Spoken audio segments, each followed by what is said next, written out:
This year has been the year that I've truly learned to love myself, and I would like to take some time to share what that means to me, what self-love means to me, and what that process has looked like for me.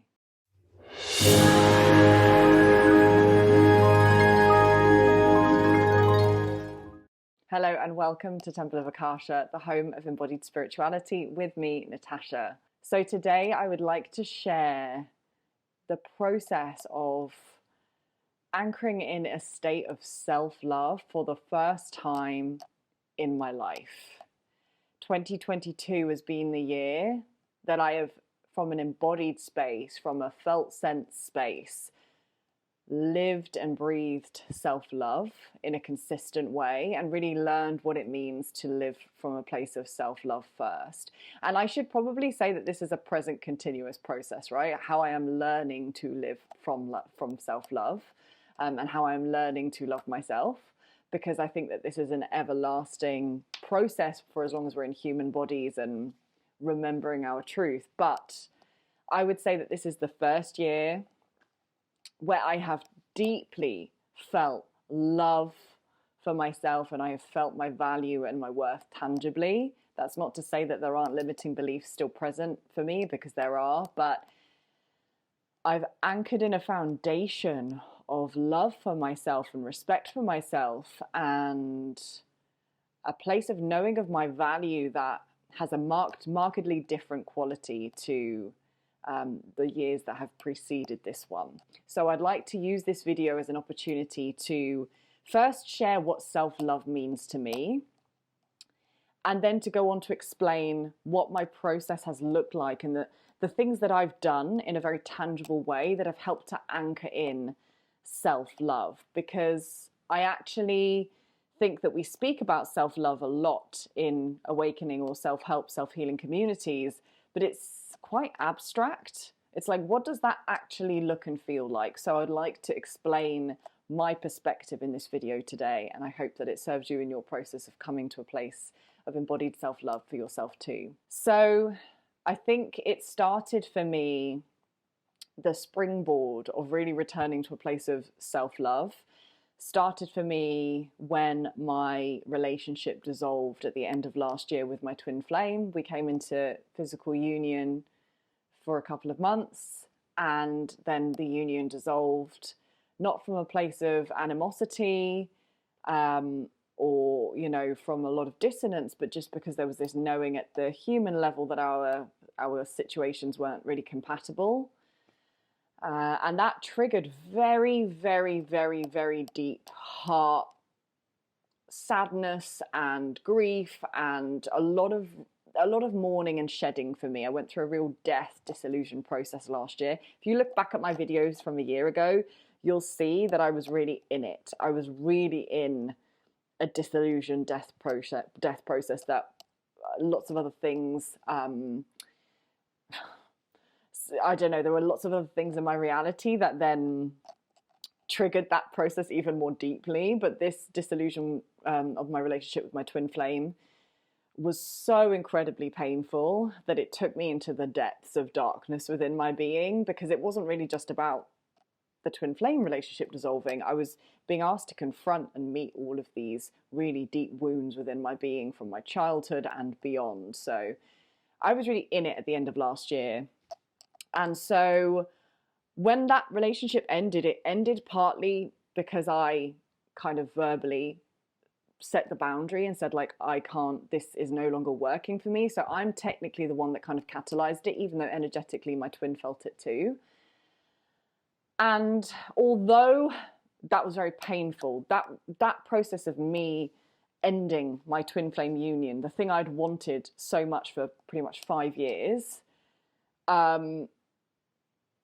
that was the beginning of me returning to a place of true self-love. Because what that did, when I chose to recognize that my twin flame union at that point was not conducive for the life that I wanted to live.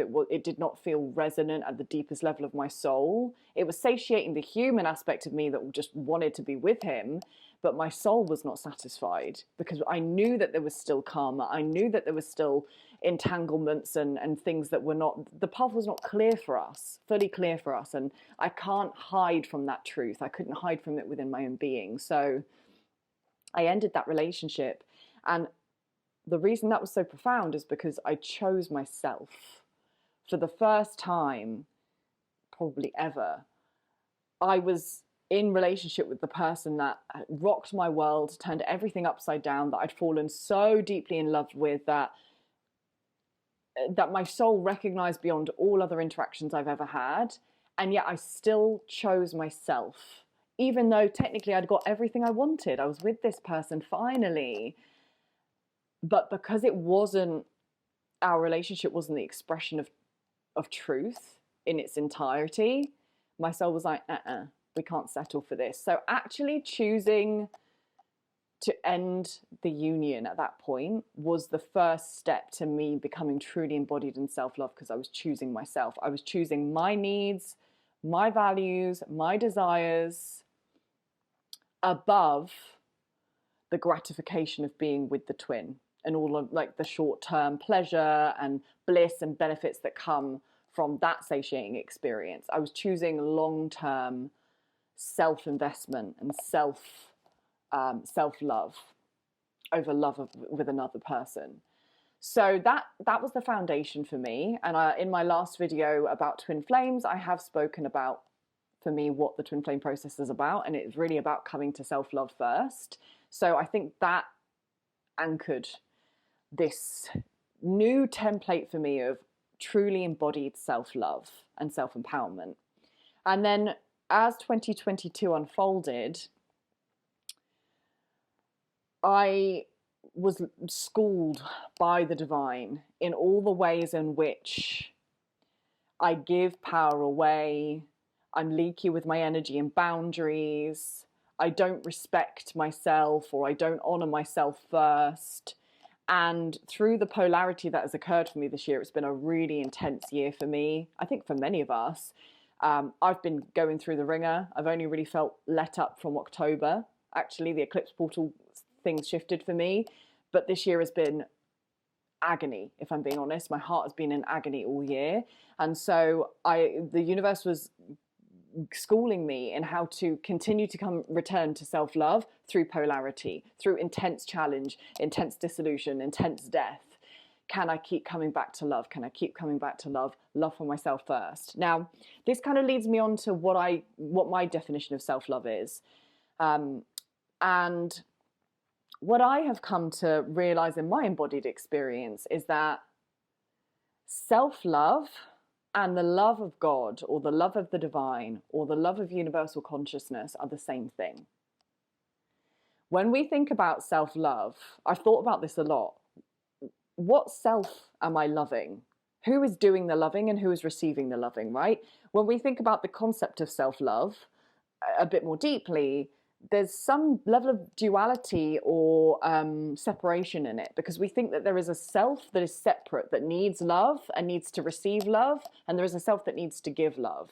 What I've realized is self-love and God's love are the same. When we're truly in a place of self-love, what that really means is that we are embodied in, embraced by, and emanating the love of the divine. So the love that is in our pure hearts, the love that is available, that is universally available to all of us, when we access that, we are in a place of self-love. Because when we're connected to that love, it's impossible to self-betray. It's impossible to deny ourselves, because we're connected to our true hearts, which is the heart that connects us to the divine, right? To our truth beyond this physical world. So the heart is the portal between the 3D and the non-physical. The heart is the portal, in my opinion, between the human and the divine aspects of our consciousness. We're both. And for me, really, self-love has just meant letting more light and love of the divine into my life and live through me, as me. For me, there are some core principles around what it means to truly embody self-loving principles, i.e., loving principles of the divine through us, for us, right? So for me, the foundations of being in a place of self-love, i.e., the soul or the divine loving the human expression, are honoring your needs, your values, your desires, your boundaries, and really just making the human expression and your heart's desires and your heart's longings your primary focus. So I'm not saying becoming like consumed in a selfish way, in a narcissistic way by your own experience, but I'm saying that making that your place of orientation first, living and acting from that first. So really making sure that your own cup is full first, and then you can give from a place of overflow. What tends to happen for us as empaths and highly sensitive individuals is that we have such naturally pure and open hearts, is that we want to love everyone. We want to give to everyone all the time, and we often neglect ourselves. We often neglect our human expression. We often neglect our own heart's desires because we can feel the pain of others. We can feel the suffering around us, and we want to help ease that in some way. The purest aspect of us doesn't want anyone to be in pain, and that has to include ourselves. So we have to come back to self-love first so we can give from a really full and from a place where we're nourished too, and we're not depleting ourselves by giving to others. So this year I've really become finely tuned to where I'm giving energy away that I need to be giving to myself first. And of course, like, I'm still being schooled in this process. I think it's a lifelong process, but I've become much more finely attuned to when it feels really true in my heart to give, because I have in that moment energy, love, resources to give. And when actually I'm giving to others, maybe from an unconscious place where I need to be the savior or the fixer or the healer.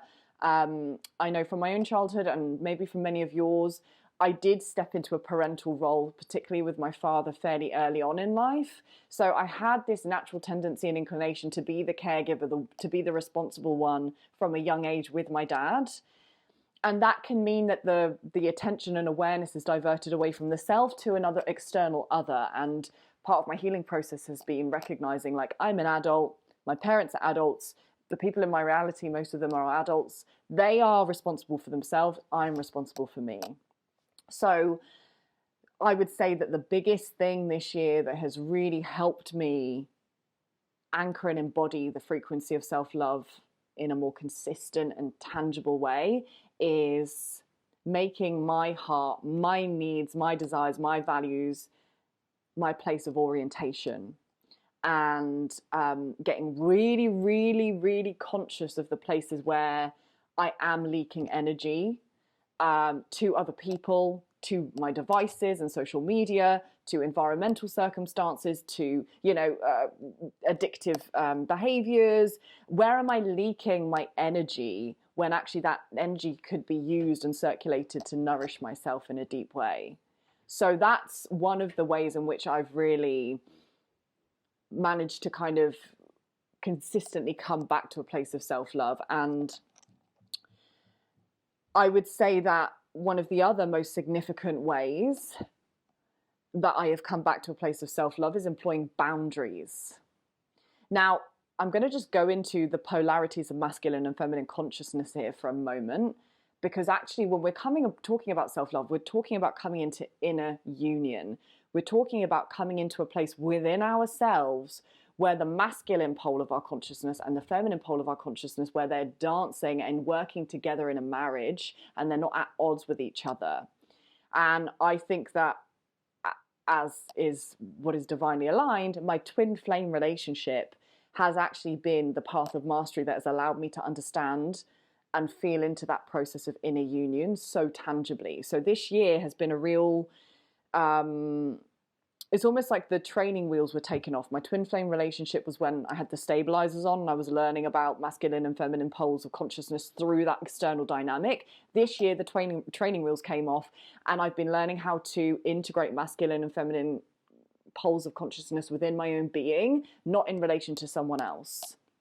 So one of the most self-loving things this year for me has been to cultivate, activate, and really celebrate the masculine pole of my consciousness, and the feminine pole of my consciousness, and celebrating their unique qualities, and their healthy expressions. So the masculine pole of our consciousness is the provider, is the protector, it's the warrior, it's the presence of security, support, stability. Now, it's easy to feel into what that's like when we're in connection with an external person, but can we get into that embodied frequency within our own being, where we are a source of support for ourselves, we are a source of protection for ourselves? And what that has looked like for me is remaining celibate this year and protecting my womb and my yoni portal, so that I can heal, and so I can really allow the feminine aspect of my consciousness to feel safe. So activating the protector within myself when it comes to how I interact with, men in my life, specifically men in my life for me actually, but anyone, setting boundaries with people in my life in a more kind but firm way. So the last example I had of that was with this man that I was interacting with recently, who I've been speaking about in previous videos, where I set a very firm boundary. It was coming from self-love, and it was coming for love for him too, because there was a codependent streak that wasn't working and wasn't healthy for us to sustain.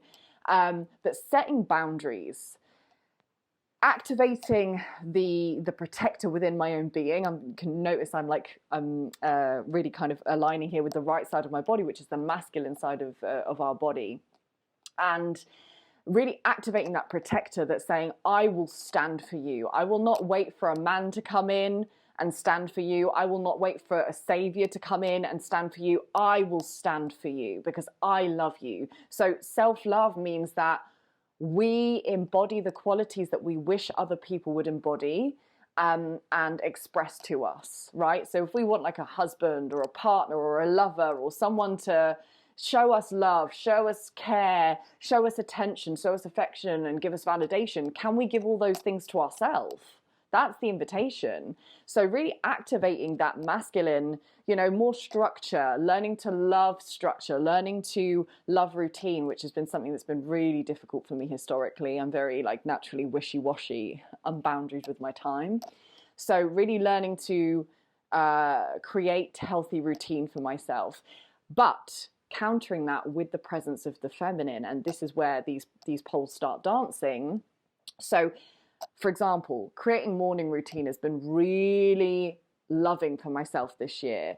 Carving out time every single morning, first thing, to not be on my device, but actually to just give myself my awareness and energy first. Because what that's signaling is that you are so important to me that I'm choosing you first. When we hop straight onto a device first thing, or we interact with other people really early on. I know people that start working the minute they wake up and hop on their emails.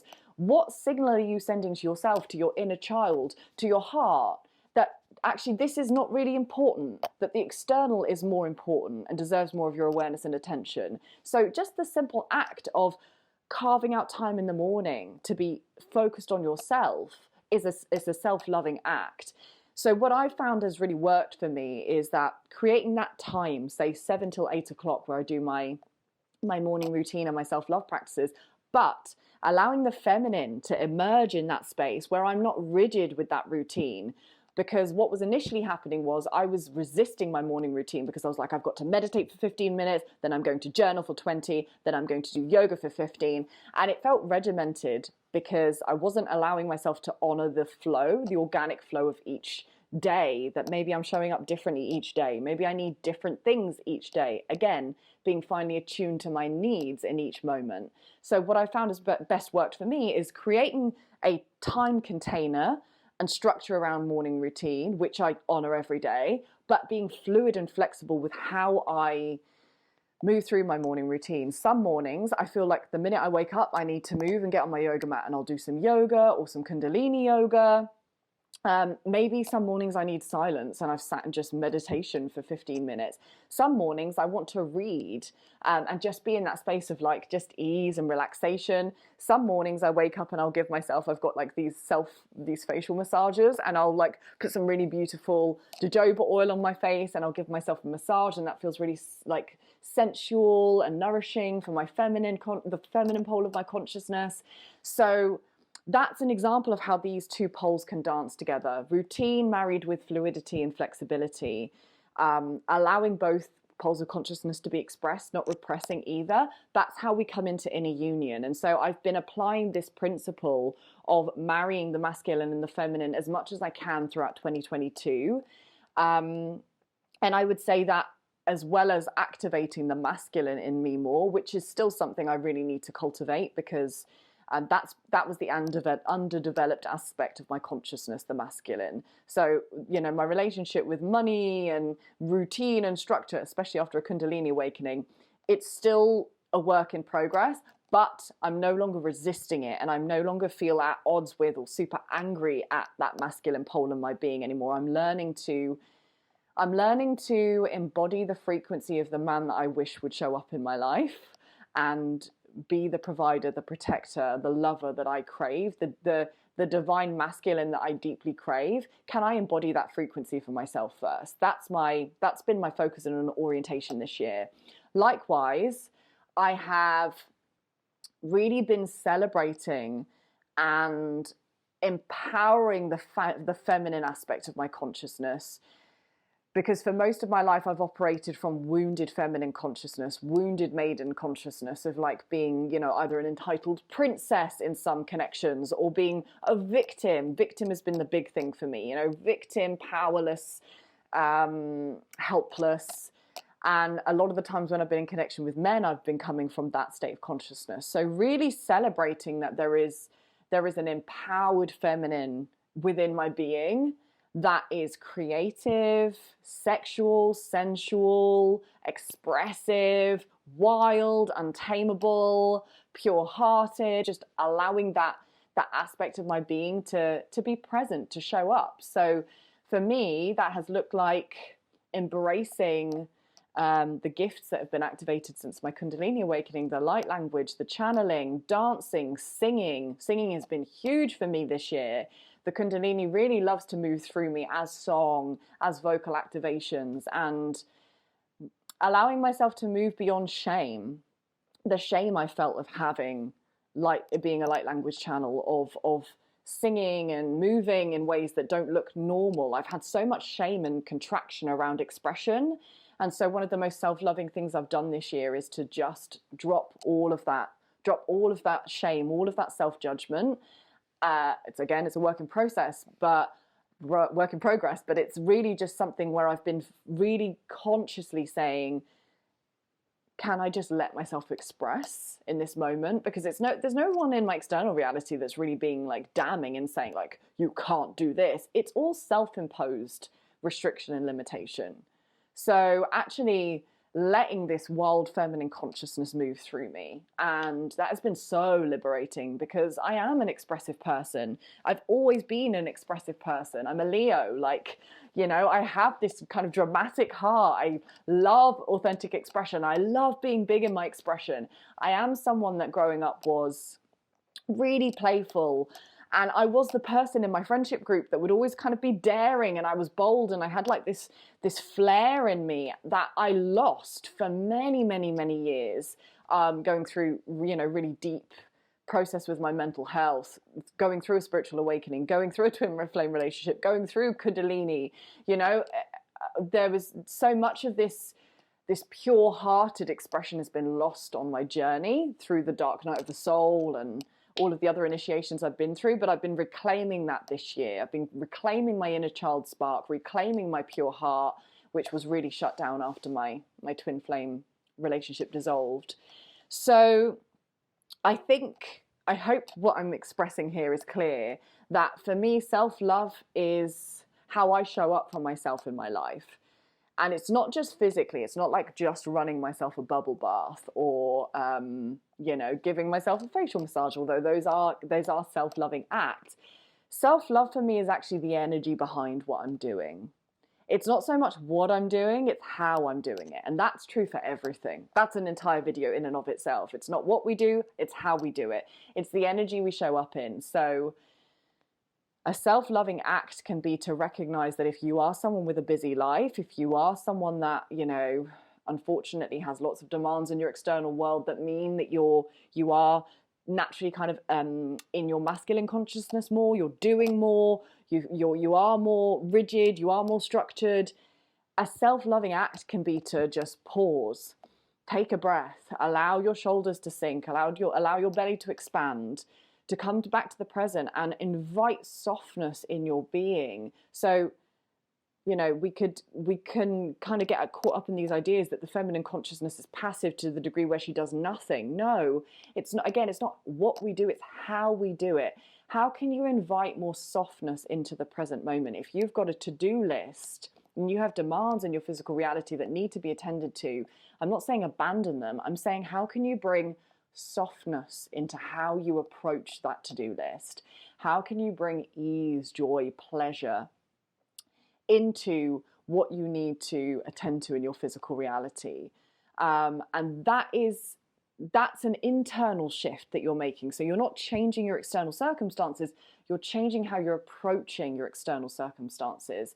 And so for me, self-love really is an internal shift. There are a myriad of things we can do in the external. I could run a bubble bath, I can do my facial massage. I'll give you a really tangible example, right? Imagine like you're applying lotion to your body. There's two ways you could do that. You could do that maybe from the more masculine pole of your consciousness, very efficient, you know, time orientated. I've got a minute before I need to get going. You know, you're being quite directive in the way you're applying it. Again, that's fine. Or if you are someone that wants to invite in more feminine energy and these feminine qualities into your experience, how can you apply that lotion with a sense of reverence, honoring, patience, devotion, sensuality, nourishment? So the way that you apply your lotion from that state of consciousness is going to be so much more attentive, because the feminine is all about the sensual. It's all about being immersed in your present moment experience, but from a really kind of felt sense place, from really feeling it, absorbing in it, bathing in your present moment experience. So from that space, you're going to be really intentional with how you apply that lotion. You're going to allow yourself to feel what it's like to feel that touch, your own touch of your presence, you know, to enjoy the experience, to bathe in it, to not have your consciousness anchored in doing something that you need to do in you know, the future, in that goal orientated mindset, but to really sink into the present and be immersed in your sensual experience. So that, I think, is one of the biggest takeaways for me, that self-love is not what we're doing, it's how we're doing it. And it's really a process of just coming back into inner union. That is what we're here for. That is why we're experiencing a world of duality and polarity where there's contrast, so that we can use the contrast to come back to truth, to come back to union within. And for those of us on twin flame journeys, the twin flame relationship, that's the point and purpose of it. It's to help us understand that those masculine and feminine poles of consciousness through an external soulmate relationship. And that's true of any relationship, but it's just particularly heightened in a twin flame connection. So I think that's the bulk of what I want to bring through. Is there anything else that felt... No, I think that is the bulk of what I wanted to bring through. And as I said, it's a continuous process. So we're forever being schooled in how to be more, to live more from integrity, more from truth, more from love, more from our hearts. But I would say that this year, setting boundaries, choosing myself over men in my life, over my twin even, setting boundaries around my body, who gets to enter. I've had a whole year of being celibate, which I'm going to make a separate video on very soon, because I've learned a lot from that. Choosing myself and investing in myself long term rather than choosing instant gratification. That's been a real shift for me. So even in the way I'm approaching eating, I've started more ketogenic eating recently. In the last couple of months, I've introduced meat back into my diet. That's what my body's been asking for years. And I've been in denial of that or in avoidance of it. Now I'm just actually allowing my body to lead the way a lot more in my life. And that feels very, very self-loving for me. And yes, there are all these ideas. In yoga, you don't eat this. And if you're really spiritual, you don't blah. I understand that these may all be valid. I'm just following my truth. That's this truth in this moment. I don't know if long term I'm going to be eating meat, but I know that my body desperately needs that nourishment in this moment. And that's my truth. And that's probably the other thing that's been really important in my self-love journey this year, recognizing that my truth is not objective truth. This is quite humbling. And as someone that does have a lot of spiritual knowledge and who has a very active mind, and I can get attached to how much I know, it's been really humbling to recognize that my truth is not objective truth. It's not the truth. But that doesn't make it any less valid for me. So actually recognizing that I can have the freedom to share my truth, and my truth does not need to be other people's truth, and that's okay. They can have their opinion, they can have their perspective, they can have their position, and I don't need to convince or persuade or coerce them into believing what I believe. My truth is valid just because it's my truth, and I can express it and share it if it's true for me, and that's an act of self-love. If I'm doing that from a space of kindness and from a space of real integrity, that's self-love, and not having any expectation to anyone's reaction to that truth, So really just moving more and more into a space of authentic expression and authentic living. That is my path, deconditioning, removing all of the gunk, the programming, the conditioning, the unintegrated shadow that has us believing we are anything other than divine beings, returning to the heart, returning to truth, returning to the soul, and living from that space as often as we can. Because as I've said, when we're living from self-love, we're living from the love of the divine. It's one and the same to me. So I hope this video was helpful. Thought it was a nice reflection to close out 2022. And I hope that in some way it served you to reflect on what self-love means for you. And I look forward to hearing your comments, your reflections. Any questions are always welcome in the comment section below. If you aren't already subscribed and you like this kind of content, please feel free to like and subscribe. Share with people that you think it'd be resonant with. It really helps the right people find my channel. And I look forward to connecting with you again really, really soon. Take good care, guys. Lots of love.